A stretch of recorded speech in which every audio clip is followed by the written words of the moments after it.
વિદ્યાર્થી મિત્રો, આપણી ફિઝિક્સ યુટ્યુબ ચેનલમાં આપનું હાર્દિક સ્વાગત છે। તો આજના લેક્ચરની અંદર ધોરણ 11ના આપણે ચેપ્ટર નંબર 5ના સ્વાધ્યાયના દાખલાની ચર્ચા કરીશું। આગળના લેક્ચરમાં આપણે છેલ્લે સ્વાધ્યાયનો દાખલો 5.19 જોયો હતો, તો હવે આપણે 5.20ની ચર્ચા કરીશું।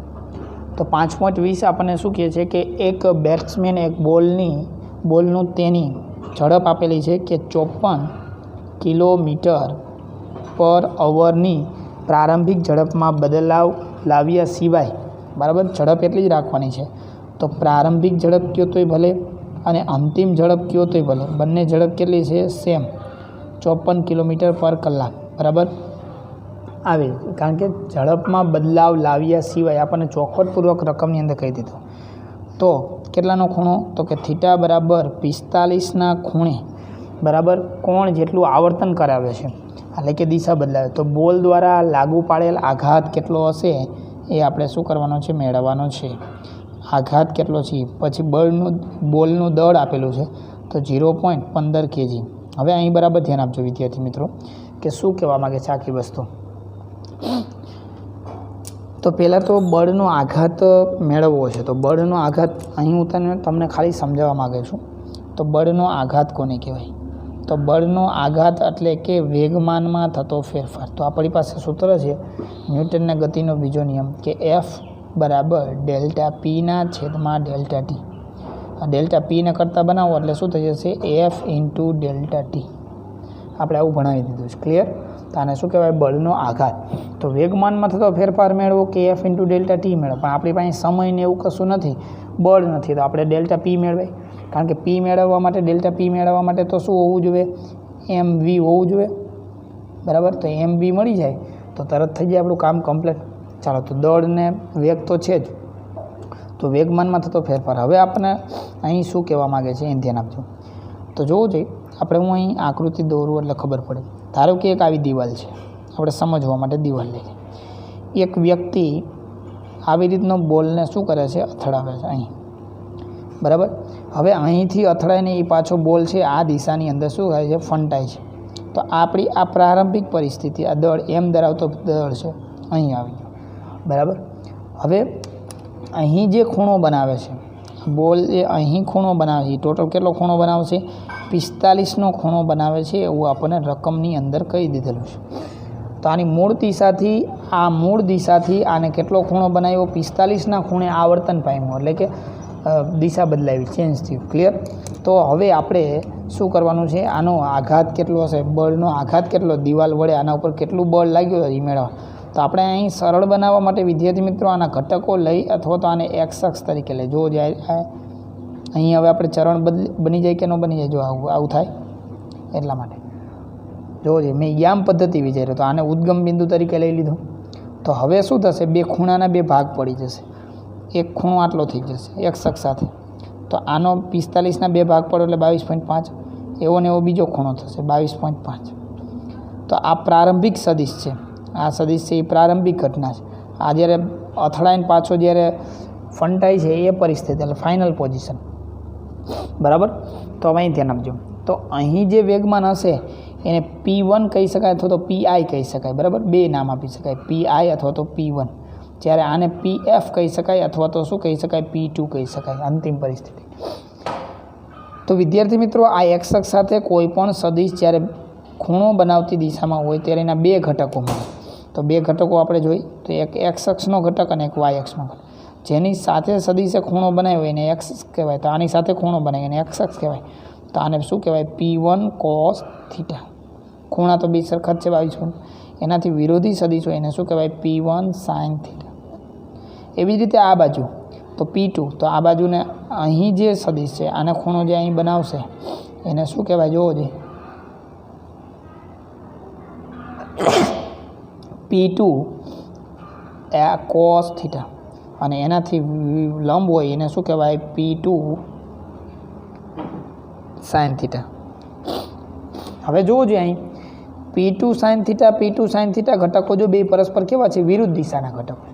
જ્યારે P1 cos થીટા અને P2 sin થીટા બે કેવા છે? એક દિશાના। હવે એક દિશાના ઘટકો એટલે શું થઈ જશે? સરવાળો, ખબર પડી ગઈ? અને જ્યારે આનું તો શું થઈ જશે? 0। આ વસ્તુ ક્લિયર થઈ ગઈ, ખબર પડી ગઈ. તો વેગમાનમાં થતો ફેરફાર ડાયરેક્ટ જ, એટલે કે આપણને આ ઘટકોવાળું લઈ તો ઝડપથી સરળતાથી બીજી રીતે દાખલા થઈ શકે. બરાબર, તો અહીં લખાય કે બળનો આઘાત ઇઝ ઇક્વલ ટુ શું થશે, વેગમાનમાં થતો ફેરફાર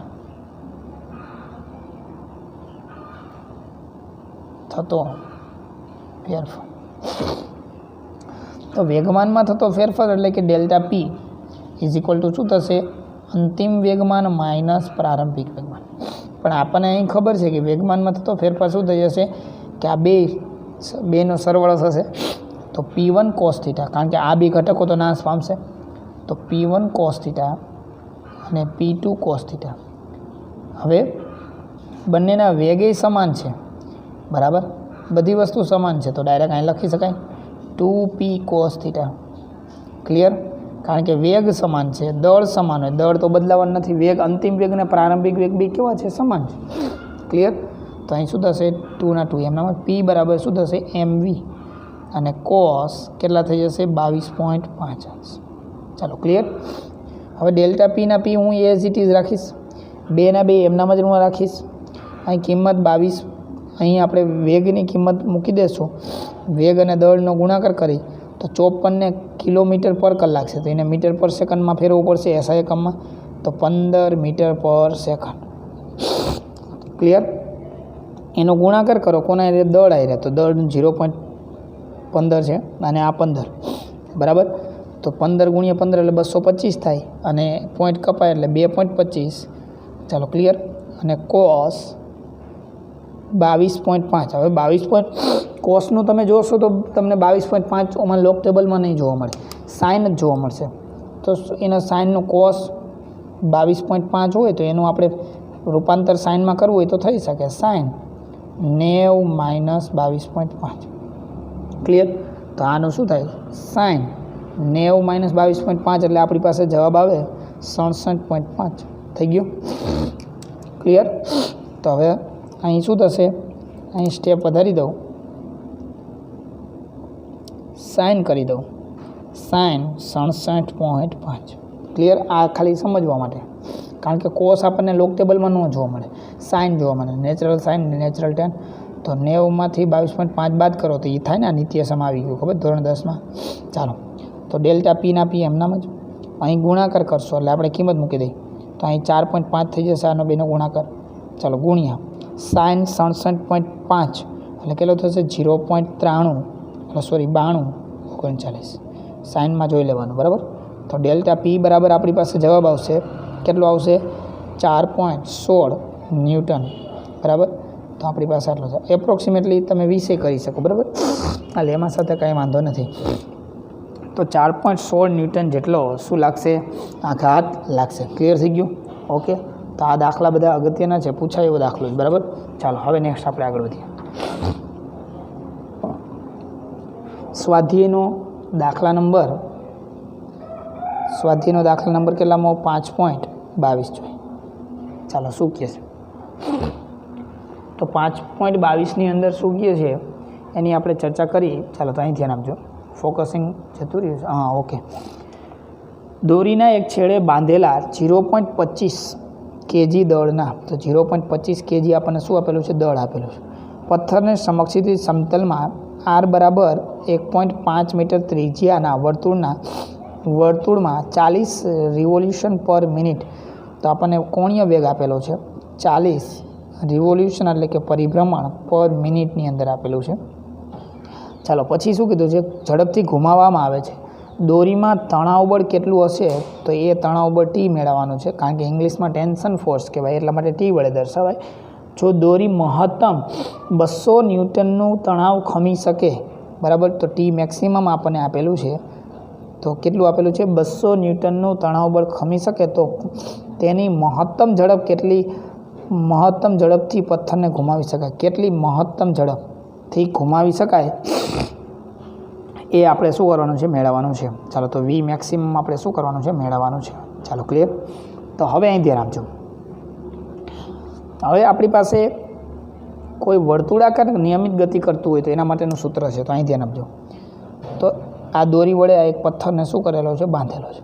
હવે આ પથ્થર છે આવી રીતનો વર્તુળાકાર શું કરશે? પરિભ્રમણ કરશે. તો આની ત્રિજ્યા આપણે માની લઈએ કે r જેટલી છે, બરાબર. તો એના માટેનું આપણી પાસે સૂત્ર છે. શું લખી શકાશે? જુઓ, જે અહીં ધ્યાન આપજો, સમજો બરાબર. તો દોરીમાં ઉદ્ભવતું તણાવ બળ, તો પહેલાં તો એ મેળવવાનું છે. દોરીમાં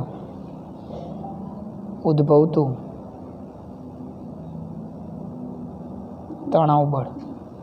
તો વિદ્યાર્થી મિત્રો, આપણે દોરીમાં ઉદ્ભવતું તણાવ બળ મેળવવા માટે આપણી પાસે સૂત્ર છે કે F બરાબર વર્તુળાકાર ગતિ કરતું હોય તો mv²/r. આવું સૂત્ર આપણે લખી શકાય. mv² શું થઈ જશે? r. આ આપણી પાસે સૂત્ર છે. ચાલો, ક્લિયર થઈ ગયું. હવે અહીં તણાવ બળ Fની જગ્યાએ તમે T લખી શકો, એમના જ. V બરાબર તમે આવું લખી શકો, V બરાબર શું થશે? r ઓમેગા લખાય, બરાબર. તો અહીં કિંમત મૂકી દો તો r² ઓમેગા. ક્લિયર થઈ ગયું, બરાબર. અથવા તો તમે અહીંયા Vની જગ્યાએ કિંમત મેળવવી હોય તો મેળવી શકાય. તો એવી રીતનો પણ તમે દાખલો ગણી શકો, બરાબર. એમાં કોઈ કંઈ વાંધો નથી. ચાલો, ક્લિયર, ખબર પડી ગઈ. તો આપણે બે રીતે આગળ વાત કરીએ એટલે જેથી કરીને તમને ખબર પડે. ચાલો, ક્લિયર થઈ ગયું. ઓકે, હવે અહીં ધ્યાન આપજો. તો અહીંયા r ના r શું થશે? એમના તો એક r શું થઈ જશે? કેન્સલ. પણ અહીં v² છે એટલે અહીં ઓમેગા² આવે. ચાલો, ક્લિયર. તો હવે t ના t એમના જ, અહીં m ઓમેગા². ચાલો, અને r ના r એક r એમનામાં જ રહેશે. ચાલો, આટલું ક્લિયર થઈ ગયું. આ તમારે વર્ગ ન કરવો જોઈએ એટલા માટે, બરાબર. તો અહીં ખાલી વીની જગ્યાએ કિંમત મૂકી દો તોય ચાલે. આવું ન કરવું હોય ને વીની જગ્યાએ, તો અહીં ધ્યાન આપજો. તો જુઓ છે, હું આના બરાબર કિંમત મેળવી લઉં. હવે આવું કર્યું છે એટલે આપણે ઓમેગાની જગ્યાએ જ કિંમત મૂકી દઈએ. તો ઓમેગાને આવું નહીં ચાલે. ઓમેગાને આપણે કેમાં ફેરવવું જોઈએ? હંમેશા રેડિયન પર સેકન્ડમાં ફેરવવું પડે, બરાબર. તો 40 ના 40 એમનામાં જ. આ આ લખવાનું છે, ધ્યાન રાખજો. રિવોલ્યુશન, પરિભ્રમણ. એક પરિભ્રમણ પૂર્ણ કરે એટલે કે 2π જેટલું અંતર કાપે. એક પરિભ્રમણ પૂર્ણ કરે એટલે કેટલું કાપશે અંતર? 2π જેટલું. ચાલો, ક્લિયર. આ યાદ રાખજો. તો અહીં શું થશે? 2π છેદમાં મિનિટ છે તો કેટલું થઈ જશે? 60 સેકન્ડ.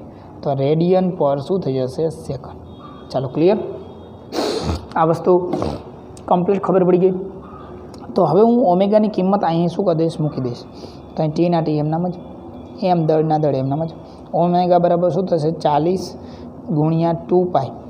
તો 2π પાઈની જગ્યાએ શું થશે? 3.14 અને છેદમાં 60 ઓલ સ્ક્વેર ઇન્ટુ r. ચાલો, ક્લિયર. તો ઓમેગાની જગ્યાએ મેં કિંમત મૂકી દીધી. હવે આ કિંમત મૂક્યા બાદ આનો ભાગાકાર ગુણાકાર કરી નાખજો, બધું થાય. તો આપણી પાસે ટી બરાબર જવાબ આવશે કેટલો હશે? કારણ કે આ વર્ગ કરવાનો, ધ્યાન રાખજો. પહેલાં આનો વર્ગ કરજો, પછી આના ગુણાકાર કરજો, ડાયરેક્ટ નહીં, તો નકર જવાબ નહીં આવે. તો ટી બરાબર કેટલું થશે? 6.57 ન્યૂટન આપણી પાસે તણાવ બળ આવશે. ચાલો, ક્લિયર. હવે નેક્સ્ટ આપણે આગળ વધીએ વિદ્યાર્થી મિત્રો. શું કહેવા માગું છું? હવે આપણે મેક્સિમમ મહત્તમ ઝડપથી ઘુમાવી શકાય એ મેળવવાનું. હવે તણાવ બળ મહત્તમ ખમી શકે એવું આપણને આપી દીધેલું છે, બરાબર. તો આપણી પાસે સૂત્ર છે mv²/r ઇઝ ઇક્વલ ટુ શું થઈ જશે? T maximum. અને અહીં શું થશે? વી મેક્સિમમ. તો v² ને કરતાં બનાવી દો તો ટી મેક્સિમમ, કારણ કે આ જ સૂત્રનો મેં ઉપયોગ કર્યો ફરીવાર. પણ આપણે અહીં તણાવ બળ જોતું હતું, અહીં મહત્તમ ઝડપ જોવે છે, બરાબર. ચાલો, તો T maximum is equal to r ઉપર જતા રહેશે અને એમ છેદમાં આવી જશે. તો v² મેક્સિમમ ટીની જગ્યાએ શું થઈ જશે? ટી મેક્સિમમ આપણને કહી દીધું 200 ન્યૂટન. આપણે આ ટીનો ઉપયોગ નહીં કરી શકીએ, બરાબર. આ ટીનો આપણાથી ઉપયોગ થશે નહીં. ફોકસિંગ જતું રહેશે વિદ્યાર્થી મિત્રો. થોડી પ્રોબ્લેમ થયો, માફી ચાહું છું વિદ્યાર્થી. ચાલો, આવી ગયું. અહીં ધ્યાન આપજો. તો ટી મેક્સિમમમાં આપણે આ કરો એટલે મેં ટી મેક્સિમમ લખ્યું છે. તો અહીં શું આવશે? જોવો જોઈએ, 200. ત્રિજ્યા કેટલી આવશે? 1.5. અને એમ દળ કેટલું આવશે? 0.25 kg. હવે અહીં તમારે ભાગાકાર ગુણાકાર કરો તો વી મેક્સિમમ બરાબર આવશે 1200. વર્ગમૂળ કાઢો તો વી મેક્સિમમ ઇઝ ઇક્વલ ટુ આવશે 34.64 મીટર પર સેકન્ડ. તો આપણી મહત્તમ ઝડપ આવી ગઈ. તો આને મહત્તમ ઝડપ અહીં સુધી ઘુમાવશો આટલી ઝડપથી, ત્યાં સુધી દોરી તૂટશે નહીં. પછી દોરી શું થઈ જશે? તૂટી જશે. ઓકે વિદ્યાર્થી મિત્રો, ચાલો આટલી વસ્તુ ક્લિયર, તમને ખબર પડી ગઈ. ચાલો હવે નેક્સ્ટ આપણે આગળ વધીએ વિદ્યાર્થી મિત્રો. તો હવે આપણે દાખલા સ્વાધ્યાયના તો પૂરા થઈ ગયા દાખલા ગણવાના. હવે આપણે જે ગણવાના છે દાખલા એ ઉદાહરણના દાખલાઓની ચર્ચા કરવાની છે વિદ્યાર્થી મિત્રો.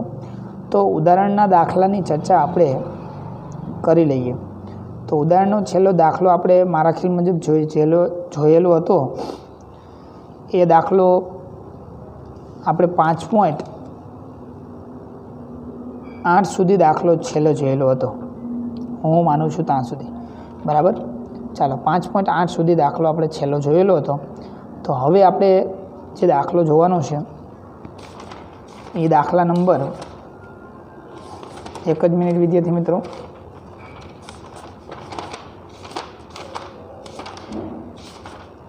ચાલો તો હવે 5.9 સ્વાધ્યાયનો દાખલાની ચર્ચા કરીએ.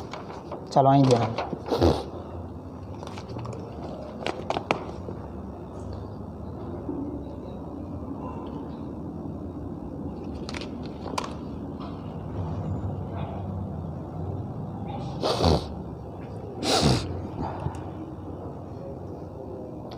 સ્વાધ્યાયનો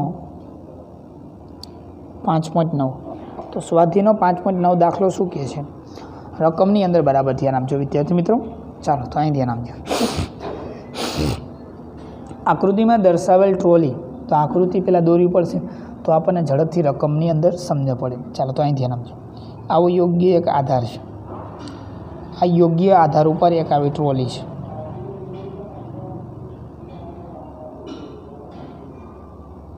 ચાલો આ વ્હીલ, આની સાથે એક ગરગડી બાંધેલી છે.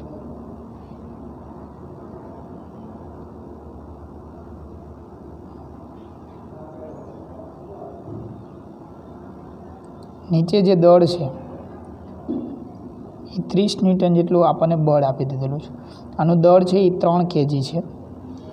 આનું જે દળ છે એ 20 kg છે. બરાબર, ચાલો આપણને આવી કંઈક કિંમત આપેલી છે. હવે આગળ વાંચીએ રકમ. આકૃતિમાં દર્શાવેલ ટ્રોલી અને સપાટી વચ્ચેનો ઘર્ષણાંક, બરાબર, તો ઘર્ષણાંક આપણને આપી દીધેલો છે કે મ્યુ એસ બરાબર 0.04. ગતિક ઘર્ષણાંક મ્યુ કે આપેલું છે. પછી આપણને કીધું છે કે તંત્રનો પ્રવેગ કેટલો હશે ટ્રોલીનો અને તંત્રનો એ આપણે મેળવવાનો છે. તણાવ બળ ટી દોરીમાં કેટલું હશે એ મેળવવાનું છે. જી બરાબર આપણને 10 મીટર પ્રતિ સેકન્ડ સ્ક્વેર આપેલું છે. દોરીનું દળ અવગણવાનું છે. ચાલો ક્લિયર. તો અહીં ધ્યાન આપજો. લગભગ દોરી આપણે ક્યારેય દળ લેવાનું આવતું નથી, એ થોડાક દાખલો લેન્થી બની જાય, એટલા માટે આપણે દોરીનું દળ અવગણી દેવાનું. પરીક્ષામાં ન આપેલું હોય તો યાદ રાખવાનું. ચાલો રેડી. તણાવ બળ હંમેશા આધાર બિંદુ તરફ, તો આનું આધાર બિંદુ દોરીનું અહીં કહેવાય અને આનું આધાર બિંદુ દોરીનું અહીં કહેવાય. તો તણાવ બળ ટી હંમેશા આવી રીતે લાગતું હોય. ચાલો આટલું ક્લિયર થઈ ગયું. હવે આપણે શું કરવાનું છે કે તો દોરીમાં ઉદ્ભવતું તણાવ બળ ટી મેળવવાનું છે અને પ્રવેગ એ મેળવવાનું છે. હવે અહીં આપણે આગળ વાત કરી હતી પ્રવેગ મેળવવા માટે બંને પદાર્થો લટકતા નથી. અહીં ધ્યાન આપજો, બંને પદાર્થો અહીં લટકતા નથી. આ વસ્તુ તમને ક્લિયર ખબર પડી ગઈ. બંને પદાર્થો જો લટકતા હોય તો આપણે એની કામગીરી, મેં તમને એવી વાત કરેલી હતી કે તો એની કામગીરી આપણે કંઈક અલગ કરી શકાય. સમજ પડી ગઈ. પણ અહીં બંને પદાર્થો લટકતા નથી, એટલે આપણે ઓલું સૂત્ર ન લખી શકાય કે વધુમાંથી દળ ઓછું બાદ, એવું આપણે ન લાગુ પાડી શકાય, અથવા તો એવું સૂત્ર આપણે ગણી શકાય નહીં. ચાલો ક્લિયર થઈ ગયું. જો એવું હોત તો આપણે ડાયરેક્ટ એ સૂત્ર લાગુ પાડે તો થઈ જાય. પણ અહીં બંને પદાર્થો લટકતા નથી. એક પદાર્થ ટ્રોલી છે, એક પદાર્થ આવી રીતે છે. ચાલો તો અહીં ધ્યાન આપજો. તો હવે આપણે બંને પદાર્થો માટેના સમીકરણો મેળવવા પડશે. સમીકરણ મળી જાય તો આપણે આગળ વાત કરી શકશું. હવે પહેલાં આપણે આ પદાર્થની વાત કરી, અથવા તો આ પદાર્થની, આ લટકતા પદાર્થની વાત કરી. તો અહીં ધ્યાન આપજો. તો 3 kgના પદાર્થ ઉપર, તો 3 kgના પદાર્થ માટે, તો 3 kgના પદાર્થ માટે પ બળ એટલે કે પરિણામી બળ, બરાબર, કોઈ નવું નથી આવ્યું. તો પરિણામી બળ કેટલું છે એ મેળવવું છે. તો જોજો વિદ્યાર્થી મિત્રો, 30 ન્યૂટન જેટલું બળ નીચે તરફ, કારણ કે આ કયું બળ છે? વજન બળ માજી. નીચેની તરફ માજી લાગે છે, બરાબર. આને આપણે ધારો કે 1 પદાર્થ કહી દઈએ, આને 2 કહી દઈએ, તો આનું બધું 1, બરાબર. તો હવે એક તો નીચેની તરફ m1g લાગશે, તો m1g માઇનસ એનાથી વિરોધી બળ છે એને શું હશે? તણાવ બળ T. કંઈક બળ શું વધશે? પરિણામી બળ વધશે. તો આપણે આને સમીકરણ નંબર શું આપી દઈશું? 1. હજી આપણે આગળ વધીએ. m1g માઇનસ T બરાબર F બરાબર શું થશે? ma. F બરાબર ma કહેવાય, બરાબર. તો આને સમીકરણ નંબર આપણે શું આપી દઈશું? 1 આપવું હોય તો 1 આપી દે. પ્રવેગ મેળવવો છે તો આપણે ટીને કરતા બને, કારણ કે આમાં તણાવ બળ T આવશે. તો m1g માઇનસ ma અને અહીં T. તો મેં શું કર્યું? ટીને આ બાજુ અને આને આ બાજુ લઈએ. તો આને સમીકરણ નંબર હવે શું આપી દો? 1. ચાલો, ક્લિયર. હવે નેક્સ્ટ આપણે એવી રીતે બીજા પદાર્થ માટે, આ પદાર્થ માટે, તો કયા પદાર્થ માટે? 20 kgના પદાર્થ માટે પરિણામી બળ, બરાબર. તો 20 kgના પદાર્થ માટે પરિણામી બળ શું થઈ જશે? જુઓ જી, ટી તણાવ બળ આ બાજુ લાગે છે, તો મહત્તમ બળ આ બાજુ લાગે, અને એનાથી વિરોધી બળ આ બાજુ. તો ઘર્ષણ બળ હશે, ગતિક ઘર્ષણ બળ ઓછું હશે, તણાવ બળ છે. આમાં શું હતું? mg વધારે, કારણ કે પદાર્થ આમ ગતિ કરે છે એટલા માટે. તો જે વધુમાંથી ઓછું બળ, તો વધુ બળમાંથી ઓછું બળ બાદ માય બરાબર શું થઈ જશે? કંઈક બળ વધશે, F બરાબર ma. ચાલો, ક્લિયર. હવે ટીને કરતા બનાવો તો ટી બરાબર શું થઈ જશે? આને આ બાજુ, તો F બરાબર શું લખાય? ડાયરેક્ટ સ્ટેપ ઘટાડવા માટે m2a, કારણ કે આનું દળ m2 છે એટલા માટે, માઇનસ Fk આ બાજુ આવી જશે, તો Fk ના Fk આ બાજુ. ચાલો, ક્લિયર. તો મેં F2ની જગ્યાએ કિંમત મૂકી m2a. ચાલો, ક્લિયર થઈ ગયું. આને F1 કહી શકાય અને આને શું કહી શકાય? F2. ચાલો, તણાવ બળ T બેમાં કેવા હશે? સમાન હશે. ચાલો, ક્લિયર. હવે આપણે Fk બરાબર કિંમત મૂકી શકાય. Fk બરાબર તો લખાય કે જ્યાં Fk બરાબર શું થશે? આપણે આવું સૂત્ર ભણી ગયા, μk × n. આવું સૂત્ર આવી ગયું સ્થિર ઘર્ષણાંક અથવા તો ગતિક ઘર્ષણાંક માટે. તો T ના T એમનામ જ,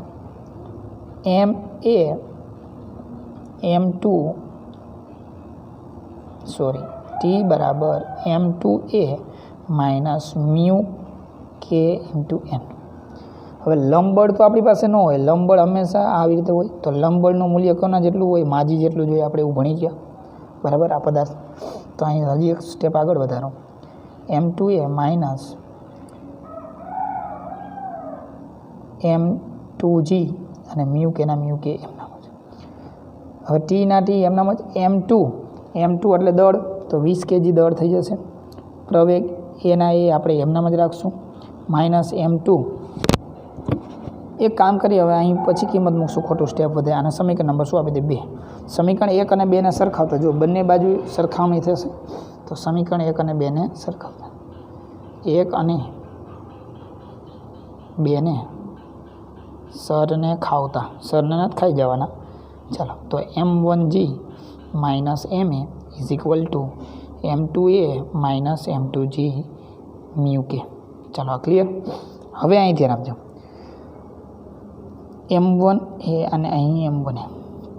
હવે આમાંથી આપણે m1 કોમન કાઢી લેશું, બરાબર. અને અહીં શું થશે? g માઇનસ, અથવા તો એ વાળા પદને એક બાજુ ભેગા કરો, એવું કરી દઈ તો ફટાફટ દાખલો આપણે સોલ્યુશન આવી જાય. ચાલો, તો એ વાળા પદને એક બાજુ ભેગા કરો, કારણ કે આપણે એ જોવે છે.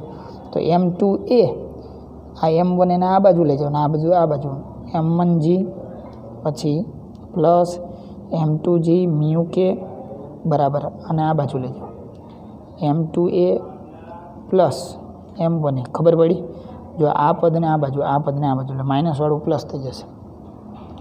હવે કિંમત મૂકી દો, તો m1 એટલે કેટલું થશે? આ m1g એટલે શું થઈ જશે? જુઓ જી, 30 પ્લસ m2g, તો જુઓ જી, g એટલે 10 અને m2 એટલે 20 એટલે 200. અને μk આપણને આપેલું છે, μk કેટલું આપેલું છે? 0.04 બરાબર. અહીં આપણને m2 દળ આપેલું છે, m2નું દળ કેટલું થશે? m2 દળ 20. પ્રવેગ આપણે જોવે છે, તો પ્રવેગને કોમન કાઢી લેશું. ચાલો, પ્રવેગને કોમન, m1 કેટલું થશે? 3 kg. દળ જ લખવાનું છે અને એ કોમન. ચાલો, ક્લિયર. હવે પહેલાંનો ગુણાકાર થશે, ગુણાકાર થઈ ગયા બાદ, તો 30 પ્લસ અહીં કેટલા થશે? 4 દુ 8 ના 2 પોઈન્ટ કટ થઈ જશે. ચાલો, ક્લિયર થઈ ગયું. આ વસ્તુ તમને ક્લિયર ખબર પડે તો અહીં શું થઈ જશે? 8, અને અહીં કેટલું થશે? 23 એ. ચાલો ક્લિયર, આ બરાબર સમજ પડી ગઈ. તો આપણી પાસે અહીં પ્રવેગ માટે જે વાત કરી છે બરાબર, આ M2G આ બાજુ આવી ગયું, અહીં જોઈ લેજો બરાબર. માઇનસ હતું તો પ્લસ થઈ ગયો. ચાલો લગભગ વસ્તુ બરાબર જ છે બરાબર. એને કરતાં બનાવી દેશું.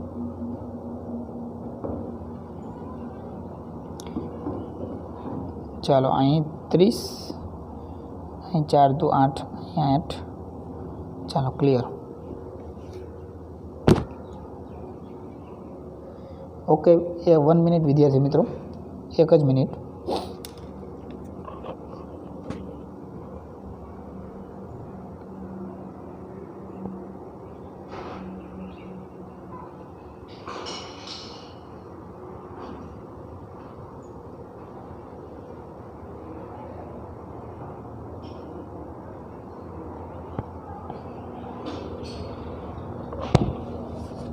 હા વિદ્યાર્થી મિત્રો, અહીં ધ્યાન આપો, અહીં ભૂલ છે આપણી. જો અને આ બાજુ લઈ આવે એટલે આ પ્લસ થઈ જાય ને, આ F2 એ કે આ બાજુ આવે તો આ પ્લસ થઈ જાય. તો આ સમીકરણમાં અહીં ભૂલ છે, તો અહીં પ્લસ આવે અને અહીં પ્લસ આવે તો અહીં શું થાય, માઇનસ થઈ જાય બરાબર. અહીં પ્લસ થાય, અહીં માઇનસ એટલે અહીં માઇનસ થાય. ચાલો તો અહીં ધ્યાન આપજો. હવે એ બરાબર તો 23ના છેદમાં શું થઈ જશે, 22. તો ગુણાકાર ભાગાકાર કરો એટલે કેટલો થઈ જશે, 0.9565. આપણી પાસે પ્રવેગ આટલા મીટર પ્રતિ સેકન્ડ સ્ક્વેર આવે. ચાલો ક્લિયર. તો આવું ક્યારેક સાદુરૂપમાં ઝીણવટપૂર્વક ધ્યાન રાખવાનું આવે, કારણ કે આ બાજુ લાવ્યા એટલે પ્લસ થઈ જાય, આપણે એમને જ જવા દીધું. ચાલો ક્લિયર. હવે નેક્સ્ટ વિદ્યાર્થી મિત્રો અહીં ધ્યાન આપજો. આપણે મેળવવાનું છે તણાવ બળ T. તો તમે કોઈ પણ એક કિંમત મૂકી દો આમાં એટલે આપણી પાસે તણાવ બળ T મળી જાય. ચાલો તો હવે 1માં મૂકી દઈએ સમીકરણ બરાબર. 1માં મૂકતા સમીકરણ 1માં મૂકી દેશું એટલે શું થશે, તણાવ બળ T બરાબર M1 તો કોમન કાઢી લ્યો, તો M1 કોમન કાઢી લેશું. G એટલે શું થઈ જશે 10 માઇનસ A એટલે શું થશે 0. હાલું થઈ જશે Tના. હવે તણાવ બળ Tની જગ્યાએ દળ M બરાબર કેટલું થશે 3 kg. કિંમત મૂકી દો એટલે આપણી પાસે જવાબ આવશે 27.12 ન્યૂટન. ચાલો રેડી, કારણ કે સ્પેસ નથી એટલે બીજું સાદુરૂપ નથી. તો અહીં સુધીના આપણે દાખલાને અટકાવશું, પછી નેક્સ્ટ પીરિયડની અંદર આગળના દાખલાઓની ચર્ચા કરીશું વિદ્યાર્થી મિત્રો. Okay, thank you, by.